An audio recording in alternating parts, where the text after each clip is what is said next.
Good morning. This is Bill from Europa Naples on a beautiful Naples, Florida Tuesday morning. The weather's in the 60s. It's lovely. There's no humidity. It's going to warm up a bit too much for my liking, but I'll take what I can get. Anything is better than the misery of July and August in the summer months. So we're enjoying this fantastic spate of lovely season weather. And today I have this 2008 Mercedes-Benz CLK 350 Cabrio. This is a beautiful car. This one is finished in what they call steel gray metallic, although one could certainly argue whether it has a fair amount of blue in it, with a just absolutely lovely parchment leather interior inside, almond, whatever they call it. They change the names if the colors stay the same. But anyway, a fine car. Over the years, we've done many CLKs. We've sold a bunch of them. We've reviewed a bunch of them on the other channel. And there is a very solid set of reasons for that. Number one, people like them. They're good, clean, proper cars. They seat 4 people. They have reasonable space inside. They're fairly simple, so they're reliable for a Mercedes-Benz. I know some Mercedes guys are going to hit me for that phrasing, but anyway, I'll get into why. And more than anything, they're very attainable for a very lovely, Mercedes 4-seat convertible. The price just isn't too bad on them. They've come down to where most average guys, just about anyone, can afford to drive one. And not only can one afford to buy into one, always with the planes. We get in the wrong runway pattern and then they just drone overhead. At least the jets, it's loud, but they're gone in a second. These things just drone and drone. Anyway, where the hell was I? On the CLK. So yeah, not only can an average guy afford to buy into one, but an average guy can also afford to maintain one. And that's very, very important. So if you look at the lines on the car, they're very attractive, very nice. This is the 209, the C209. Maybe the W209 being a convertible. But anyway, the second generation CLK came out in 2004, ran through 2009. They did have an issue in 06 and a few 07s, which we'll also get into. Those are cars that, it's not the end of the world. It's a little bit overblown, like that Porsche IMS bearing thing. But, if you don't have to get one, then don't. So, but we'll get into that with the M272 engine. So anyway, as I'm saying, the average guy can sort of afford to maintain a CLK. The reason for that is they're based on a C-Class platform, which is undeniably Mercedes-Benz most reliable platform. I don't care what year it is, from the birth of the 190E to the 80s to today. The C-Class platform is their most simple, most durable, and most proper platform. Now, some people think because this is a CLK that this is a C-Class level Mercedes. And I mean, I've gotten into like fist fights over this. And I'm sorry, but if you think this is a C-Class level Mercedes, you are absolutely wrong. In fact, the current E-Cab, or at least the next generation, the 212, what was called an E350, was on this exact same platform, this C-Class platform, but sold as an E executive level car. With a price tag to match. They also, by the way, had a C Cabrio, so there were not 2 C Cabrios in 2014 or what have you. CLK, the nomenclature is really quite simple. Back during this generation, of course, Mercedes changed it because it was confusing the hell out of everybody.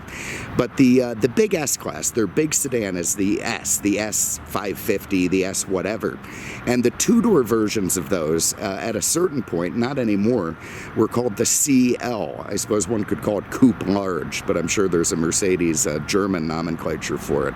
So you've got this big S-Class coupe.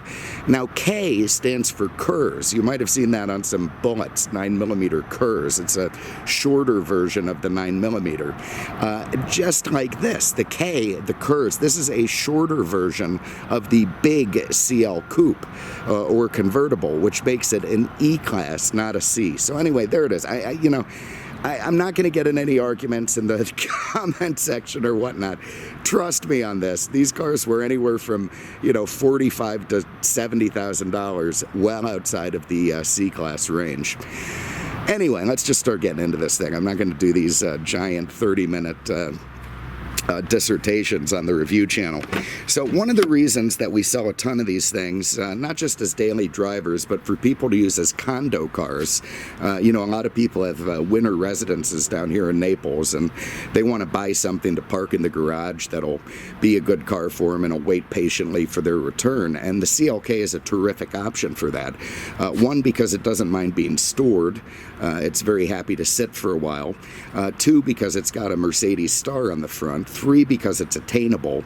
And four, because it's reliable. And I guess we could go into five, that it's pretty spacious for a 4-seat convertible. So you could still go to Costco, you could still pick people up at the airport, that kind of thing. Anyway, nice usable trunk in here, lovely. Because the top's down, I can't push this divider forward. But when the top is up, you can push this whole thing forward and gain that much more luggage space. If you pick up this guy here, you're going to find a little compartment to fit all kinds of stuff like weapons or narcotics or whatever you need to hide from the state trooper. I suppose you could also put your first aid kit in there. And underneath that is the spare tire. So very roomy, nice, proper trunks in these cars.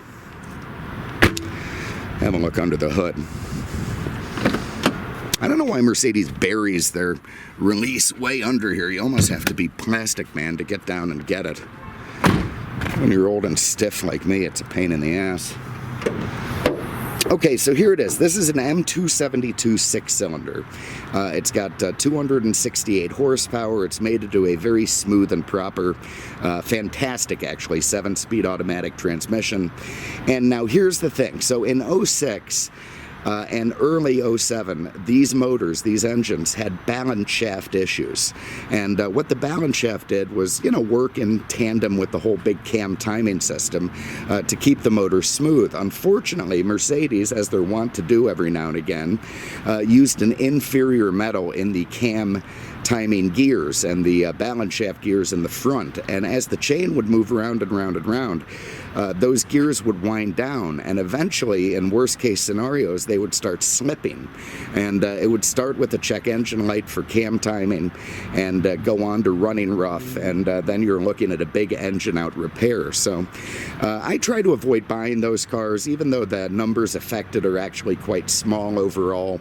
You know, just like with the Porsche IMS stuff. You know, they're out there, there's horror stories, there's terror stories, but 95% of the people or more are just fine, maybe even 99%. So, you know, take it as you will. I would own and drive an 06 or 07 that's in the VIN range, but, you know, with so many other examples out there, you really don't have to. So this one being an 08 is, of course, well past that problem, again, with the airplanes. And now they're echoing. This guy's just circling overhead. It's wonderful. And it echoes off these garages over here. Anyway, 08 is, you know, Mercedes had addressed the issue. They put in new proper cogs that aren't going to wear down, and everything's great in these late model cars. And it's gone back to being one of the most reliable workhorse engines in the Mercedes lineup. I mean, they put this thing in everything. It's in S classes, C classes, E classes. It's just all over the place. So a very, very well-designed, well-engineered, and well-supported engine from Mercedes-Benz. Another airplane. And love of God. You know, I do love the ovoid headlights on this car and the star in the grille. This was more from the oval era of Mercedes, when they sort of rounded things off instead of going into these sharp creases, which everyone's doing now. And I think it looks very handsome. Lovely setup. I love the body lines. They're very subtle and Teutonic. Fog lights down low. Good looking twin spoke alloys. Nice body side molding. You got indicators in the side view mirrors. It's just a handsome car. Okay, being an 08, this one, before the safety stuff came in, you could still close the top and open it with the key. So to do that, nice that we got two keys, by the way, there's a little rectangle here in the door handle. It's an infrared receiver. If you press and hold the lock button, what's going to happen is that top cover is going to come back.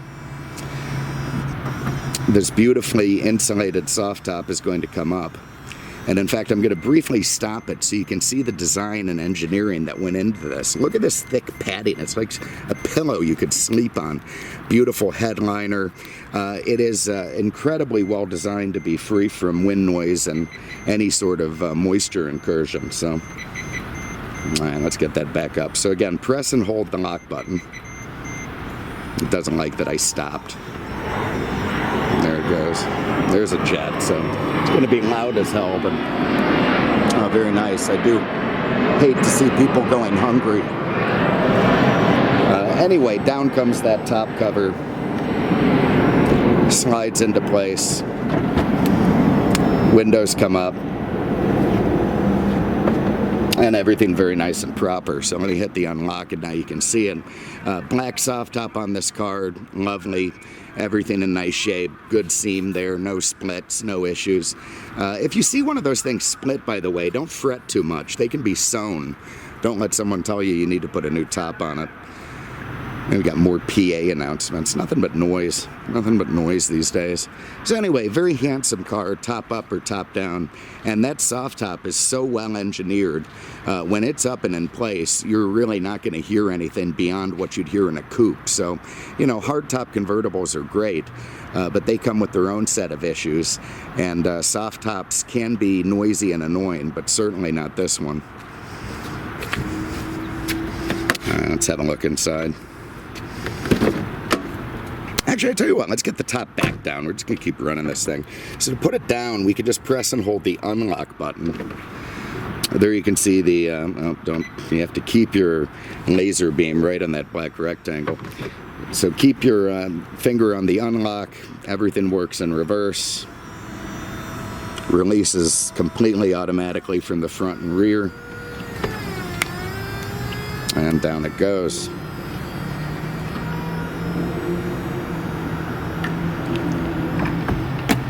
Very, very nice. Now it's easier for us to see the inside.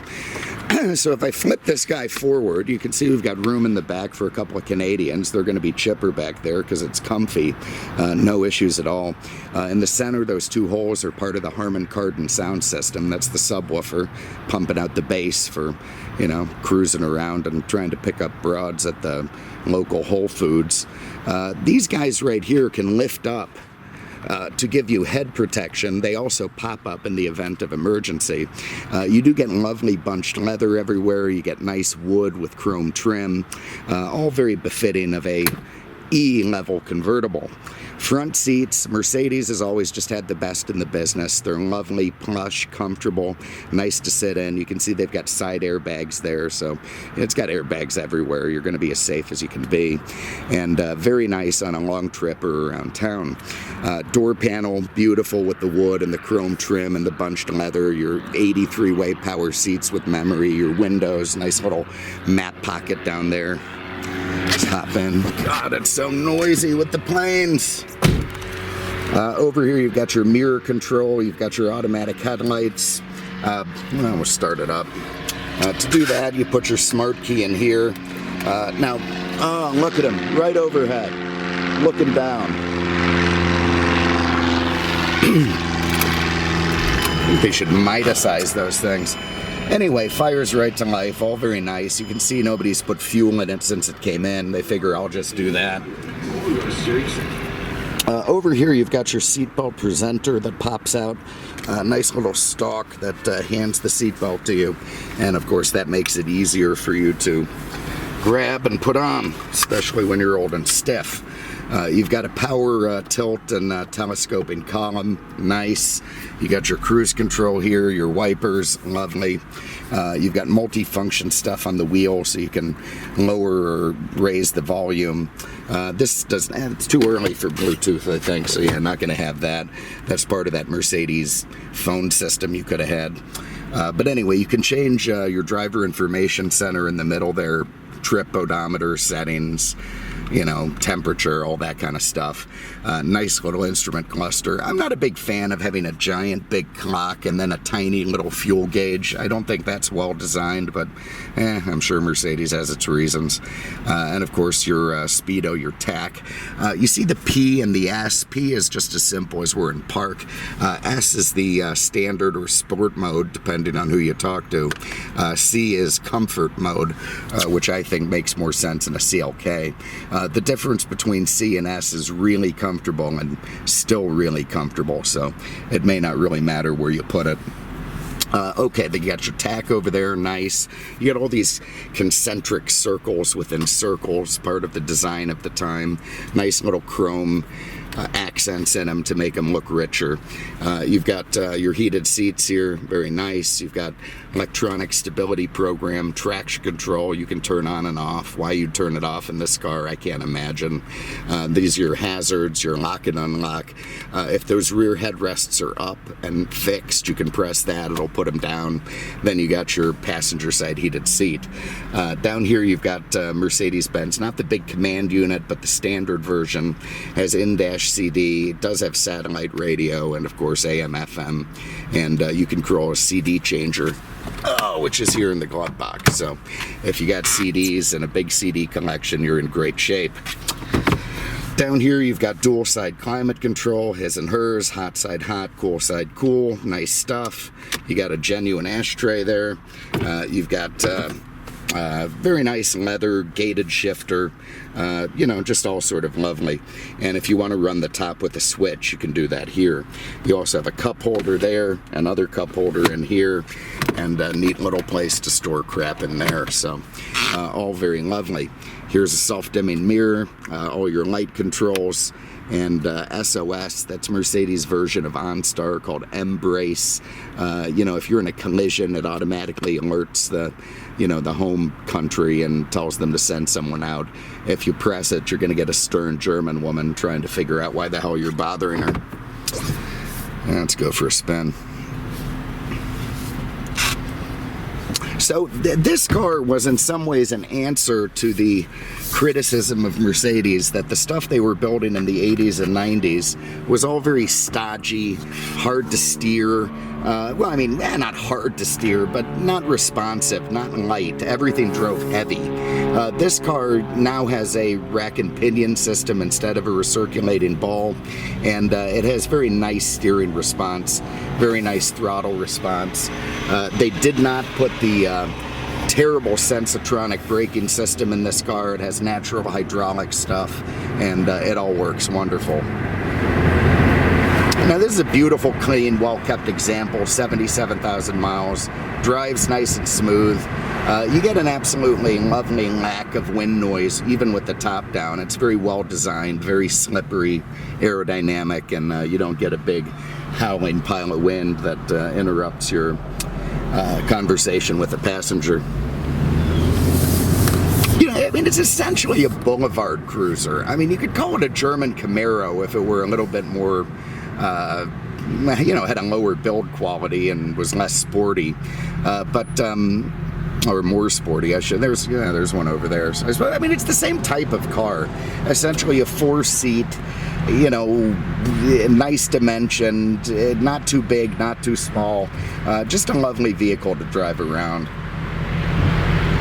I can't rave about the handling or the performance in terms of power, acceleration, cornering. I mean, it's all fine because it's a Mercedes-Benz, and now they're fine. They're right over the top of us again. I've moved, and he's still directly overhead. I mean, you know, if I go through life sometimes feeling cursed, that's why. It's stuff like that that does it to me. Anyway, it's a Goldilocks car. It's perfect. It doesn't do anything too much, and it doesn't do anything too little. The ride is lovely. It's just a nice car to drive around, a very nice boulevard cruiser. You know, every Mercedes handles to a certain extent. It's got McPherson struts up front, trailing link in the back. You know, it will very competently handle corners and keep the occupant nicely, you know, ensconced inside. but it doesn't, it put bumps up your rump or, vibrate the wheel every time you hit something. It's just absolutely a perfect cruiser. So you're going to be waiting here forever to get as I ramble on, as all the trucks go by, and we're waiting for white lightning here to go forward. So, all right. There he goes. Go on. All right, I'm just going to give it a little bit of a wind out. Nice. So, I mean, you see that V6 has plenty of torque, plenty of pep, lovely. And again, not more than you need, not less than you need. Just a great, perfect drivetrain in this car. So there it is. Whether you're looking for a daily driver, a weekend toy, something for a condo car, it is impossible to go wrong with the CLK like this one. Fairly reliable, easy to maintain, easy to own, easy to drive, enough room inside, and you don't have to spend all your time thinking about a car. It just does what it's supposed to do without complaining. If you have an interest in this one, give us a call, 239-298-8000, on the web at aenaples.com. Auto Europa Naples. Ask for Marty. He's doing the sales. So thank you very much for having a look. We appreciate it. We'll see you with the next one. Take care.